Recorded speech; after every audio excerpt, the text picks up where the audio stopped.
a wani hadisi annabi sallallahu alaihi wa alihi wa sallam yake cewa la tahasadu wa la tanajishu wa la tabagadu wa la tadabaru wa la yabi ba'dukum ala bai'i ba'd, sai ce wa kunu ibadallahi ikhwana.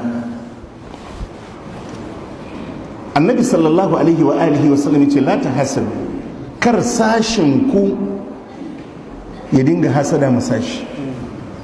kaga wani da ci gaba, wata nasara, wata ni'ima, zuciyarka ta sosu har ka yi fatan gushewar wannan ni'ima, ka ji zafin wannan nasara ko ci gaba da yake da shi. annabi ya ce kar kuma junan ku haka. duk wadda Allah ya ni'imtar da shi da wata ni'ima, a yi mishi lale, a yi mishi barka akan wannan ni'ima. wala ta najashu, annabi ya ce kar kuma ku dinga loba yan uwanku. an najash shine ka sanya farashi ma wani abu ko ka yi tayi ma wani abun da ba saya za ka yi ba don ka loba wadda zai zo ya saya.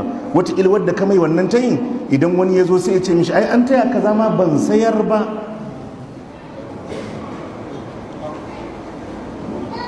idan wadda ya zo din ya ji haka ya saya, ka loba shi ko baka loba shi ba. idan shi kuma wannan da ka taya baka saya ba, shi kuma ya ƙi sayarwa, shi ma ka cutar da shi ko baka cutar da shi ba? Ka cutar da shi, domin zai ce an taya kaza bai sayar ba, alhalin ba tayin gaskiya kai ba. shi kuma zai gina akan tayin da kai yana bukata a ƙara mishi wani abu. yanzu kaga tayin da kayin ka zalunce shi, kuma ka zalunci wadda ya zo ya saya. to duk wani rami da ka san in ka tona dan uwanka zai fada, annabi ya ce wala tanajish.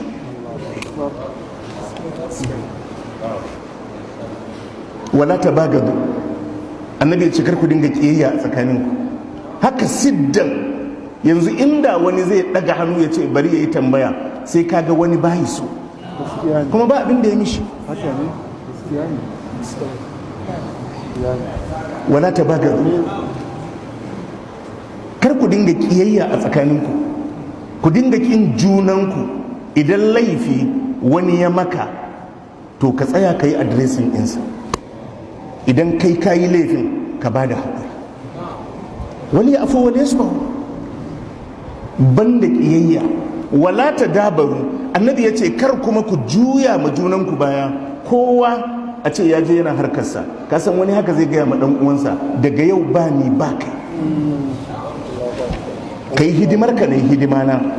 to annabi ya ce wala ta dabaru, kar ku juya ma baya, kar ku juya ma juna baya.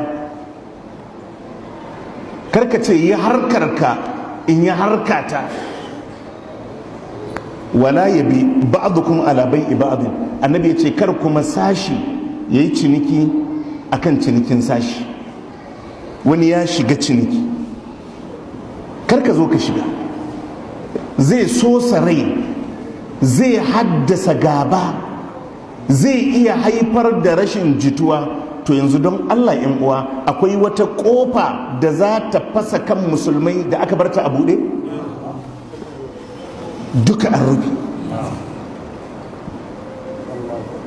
wala ya bi ba'dukum ala bai'i ba'din, kar waninku yayi ciniki akan cinikin dan uwansa.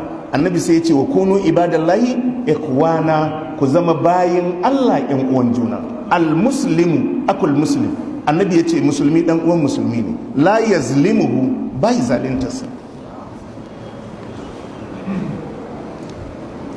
musulmi ba zai zalunci dan uwansa musulmi. musulmi sai dai ya taimaki dan uwansa musulmi, amma ba zai zalunci dan uwansa musulmi. wala yakhzuluhu, sannan ba zai tabar da dan uwansa musulmi ba. shine Allah ce in yansurukumullahu fala ghaliba lakum wa in yakhzulkum fala ghaliba lakum wa in yakhzulkum faman alladhi yansurukum min ba'di wa 'ala Allahi falyatawakkalul mu'minun.